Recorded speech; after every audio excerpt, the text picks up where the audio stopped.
Excited to talk to you guys today. It's Friday. Who knows what day it is? It's Friday. Somehow I have nothing to do, but I'm running late.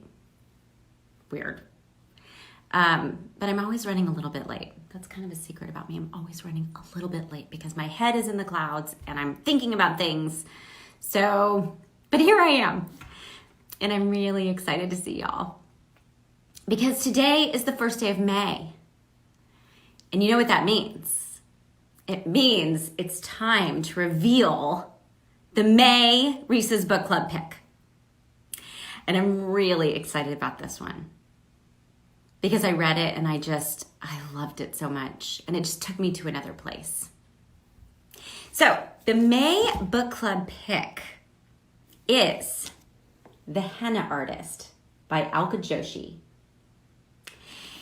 This book, you guys, is so amazing. It's set in 1950s India, and the main character is a 30-year-old woman named Lakshmi. And she has escaped a very abusive husband, this relationship is terrible. She goes to the big city and becomes a henna artist who does henna on the hands of all the very rich and fabulous women in the city. And then out of nowhere, her 13-year-old sister and her ex-husband show up on her doorstep. So she is now balancing taking care of her 13-year-old sister and dealing with her abusive ex-husband while she's trying to maintain her business, take care of herself, and become a self-made woman. And it's her struggle with money. It's her struggle with identity. It's her struggle to escape this relationship. And there are so many twists and turns. There's so many amazing characters. It took me to another land and another place and really opened my eyes to a whole other way of life.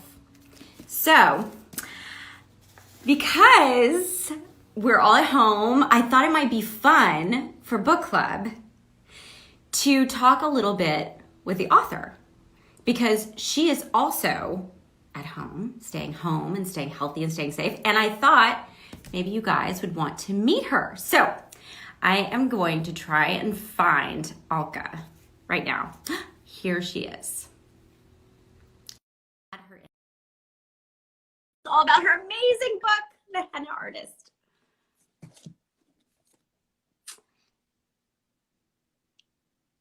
Are you guys reading a lot? Gosh, I'm reading a lot because it's better for me than watching the news because the news is super depressing. So I read a lot. And I want to share with you some of the other books that I'm reading too, because I'm reading a lot of nonfiction. And one is like a classic that I'm going to reread it and then I want to share with you my thoughts. But I've been rereading The Alchemist. I've been rereading Four Agreements.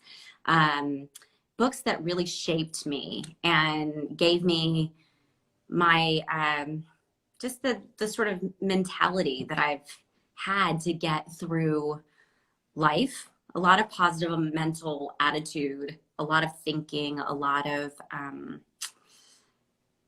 just trying to be positive in this time. So you guys, if you're just joining me, this is the May Book Club pick. It is called The Henna Artist by Alka Joshi. And it's a fabulous story, 1950s India, a woman who does henna and all the fabulous wealthy women all over her city. And she's trying to escape an abusive husband and he ends up on her doorstep. I'm going to try and add the author. She's at home. And let's see if we can do this, see if we can add her in so she can talk a little bit about her book. But you guys, if you're following us at Reese's Book Club, Alka Joshi is actually going to be talking later on Instagram Live. So, hi. Hi. How are you? First of all, you look so fabulous. Oh, thank you. Your glasses are fabulous. The whole look. Is this your quarantine look? Reese, I am so excited to be here with you. Never in my 10-year journey of writing this book did I ever think that I would be in this place with you at this time. Thank you so much for picking The Henna Artist. Oh, well, thank you for writing an amazing, beautiful book about one woman's journey to be self-made and to discover herself. I would love to hear how you thought of this book. Well, you know, my mother, when she was 18, her father took her out of school and said, I have arranged a marriage for you. And that was to my father. So she was trained to be this very obedient woman and follow everybody in her family's, you know, decision making. So she got married. Within 4 years, she had 3 small children. And Reese, her life was never her own. She never got to make any of the major decisions in her life. But she made sure that I, as her only daughter, would always be able to make my own decisions. And so she gave such a gift to me with her teachings and just her encouragement for me. She always said I was so brave and so courageous and so kind and so smart. And I wanted to give her the gift back. And my gift was to reimagine her life as a woman who could make all the major decisions in her life. And that is what Lakshmi is able to do in the henna artist. Well, I love that story. That's so inspiring because, you know, any story that talks about the choices that we have as women or don't have in this country, other countries, I think it's really important to remember and explore the idea that freedom or economic freedom or financial freedom is not a given. It's not a right to a lot of women in the world. And I was wondering, sort of, you were also saying maybe your husband had something to do with this book. I would love to hear that story. Yes. So one day I had already thought about writing this book and reimagining my mother's life. But one day he came home with this cool thing called Hindu altars. And it's the most beautiful book. And so it has in here these little pop-ups of, I don't know if you can see Lakshmi here. Yeah. She is the gorgeous goddess of beauty and wealth. And then on the sides are these beautiful hennaed hands. Oh my and goodness. That is the moment I knew, first of all, that my main character was going to be named Lakshmi and that she was going to be a henna artist. Because if this is supposed to be a reimagining of my mother's life, and my mother was so creative and so artistic, she could pick up anything that's crafty and just make something beautiful out of it. So I thought, this is something she could do without a formal education. If she had run away from her marriage, then this is something that she could have reinvented herself as. And also, you know, she was just so good with people. People just loved her. She had light in her eyes. And I don't just mean the color of her eyes, which are the color of Lakshmi's eyes. And I don't know if you can see, but they're like the color of my eyes too. Oh, wow. You have beautiful eyes. Thank you. But and you're right you about know, Lakshmi's eyes are that beautiful color. Yeah. And so, you know, she had this ability to do artistic things. And I just thought, this is exactly what she could have done. So yes, my husband had something to do with my book.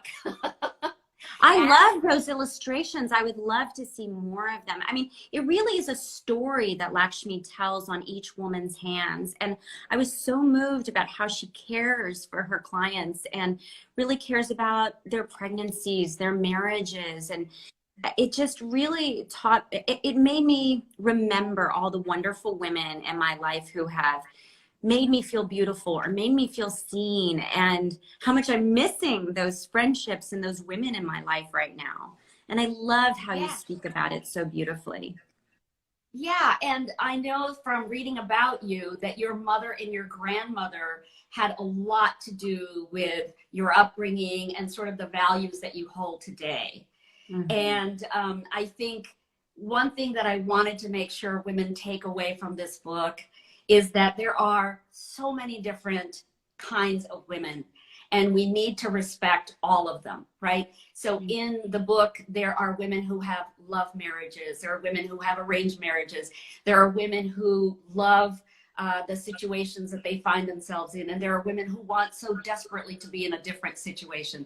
There are women who want children and women who don't want children. And, you know, I think your last pick, Untamed by Glennon Doyle. Yes. What she's talking about is that women don't have to accept the conscripted idea of how they're supposed to be and what they're supposed to like and how they're supposed to raise children. They can set their own agendas for their lives, and they can determine their own ways of being. And I think this is, I'm so glad that that was your April pick, because yes. I think it feeds right into what Lakshmi is doing in the henna artist. And I think the life that really my mother would have wanted to live, you know, the life of her own choosing. Oh, that's so beautifully said. And I do think it's so important that we explore the stories of all women, that we withhold judgment, that we really open our eyes to other cultures, other ideas, and ideas that maybe we don't know everything, right? There are right. so many ways of living a life, and you have portrayed so many beautifully in this book. If you're just joining us, the May book pick is The Henna Artist. And I'm being joined by Alka Joshi, the wonderful writer. This is amazing that this book is, it just really touched my heart. I have such a soft spot for her little sister, who has just come to live with her. And I think a lot of people are living with their siblings right now in a sort of, you know, unorthodox yes. way, that they're just unexpected. And I love the relationship. Do you have a sister of your own? You know, I don't. I always wanted to have a sister. I always asked my mom, could I have a sister? And before I realized how babies are actually made. And so what I do have, though, are two amazing brothers. I have an older brother and I have a younger brother, and they have been on this journey with me throughout the process.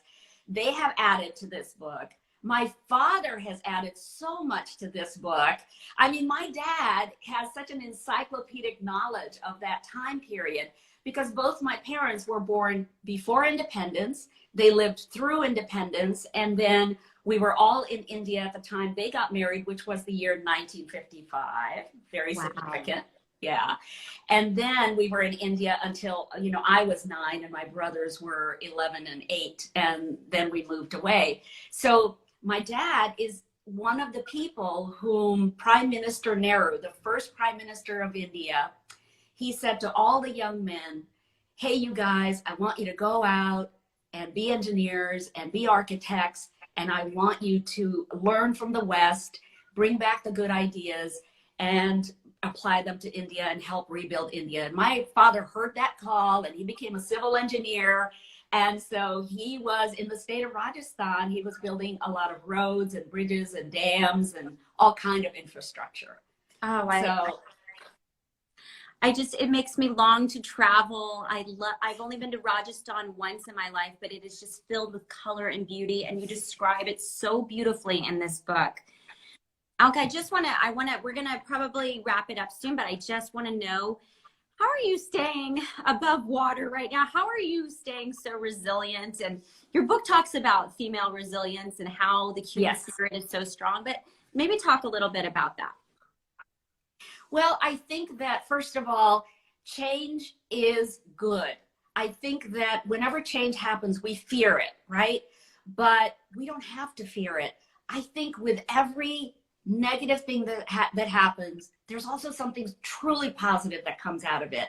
And I think right now, maybe if we're in fear, we're thinking of only the negative things that are happening. But think about how clean the air is. Think about how clean our water is now that nobody is, you know, using a lot of the outdoor resources that we have. All the wildlife is coming back to claim its territory. And I think this is a great time for us to read, right? Because we're at home, and what a great time to get the kids to read, and for us to reconnect with children that are in our home. And, you know, I'm sure you're finding this with all of your kids. It's like, okay, how do I keep them busy? How do I, connect to them in a different way than I did before? So I think anytime there is change, it doesn't have to be bad. There's so much good. And if we can just focus on the good, then our lives are just so much better.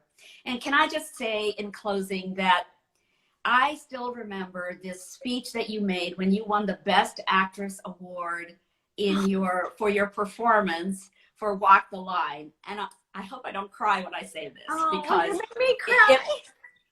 It meant so much to me that at the very end, what you said was, I just want to matter. I just want to matter in this world. And I think that I really want to matter in this world too. I mean, you took the words and you made them come alive for me. And so, you know, I don't have children, but I have given birth to this book. And I just hope that this is the legacy that I leave. So thank you, Reese, for helping me make that happen. Well, Alka, that is so beautiful. Thank you so much for that compliment. I do think about it all the time. My grandma always just said she wanted to matter. And I think you have really done something that makes people really see characters that matter. And I love that your mother is in this book. You can feel it on every page. Oh, you're a doll. Thank you so much. What a pleasure to speak with you this morning. I know you're going to be going over to Reese's book club and doing a live over there. So if people have questions for you, now you're going to make me cry. Look at us crying in the morning. But thank you for sharing. You have a beautiful heart, and if people are just joining us, this is the May book pick, The Henna Artist. Read it, follow along with us at Reese's Book Club. We love sharing with you, and Alka and I will be talking all month about her incredible book. Thank you. Thank you. Bye, All right. everybody. Have a wonderful day. Thanks.